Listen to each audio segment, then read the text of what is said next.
کون آئے گا پاکستان کے وزیر اعظم سے وزیر اعظم ہاؤس میں ملنے؟ کوئی وہ ہمدرد ہو، دوست ہو یا کوئی اور ہو، وہ تو بڑا سوچے گا. ہی ول تھنک ٹوائس کہ میں کوئی بات کوئی ایسی سینسٹیو کروں نہ کروں. 100 باتیں ہوتی ہیں. وہ لوگ 100 بار سوچیں گے کہ کیا ہم یہ بات کریں.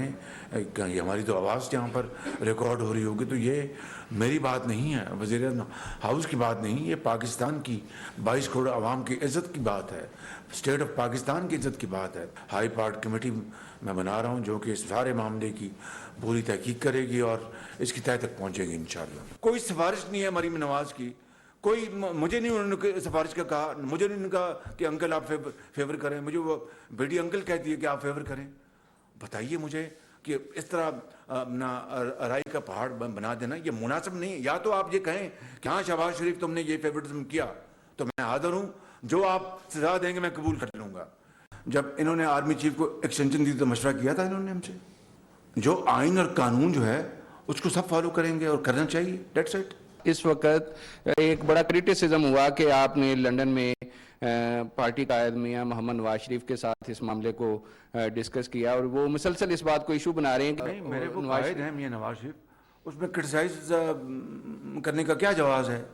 پاکستان کی معیشت، پاکستان کی پالیسیز اس کو ڈسکس کی. میرے وہ قائد ہیں. پیسے مانگنے میں بڑے آپ ماہر کلپس دکھاتے ہیں مختلف جلسوں میں اپنے. تو یہ جاتے تھے وہاں پر پیسے دینے جاتے تھے باہر. میں اگر مانگنے جاتا ہوں تو یہ پیسے اپنا تجوریے لے کے جاتے تھے باہر. دوسرا اس کے جواب مجھے دے دینا، یہ بھی فیصلہ کر دیتے ہیں.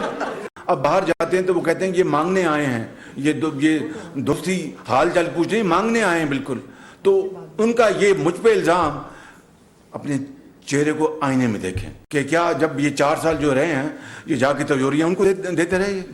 آرمی چیف اور عمران خان کی خفیہ ملاقات ایوان صدر میں ہوئی ہے.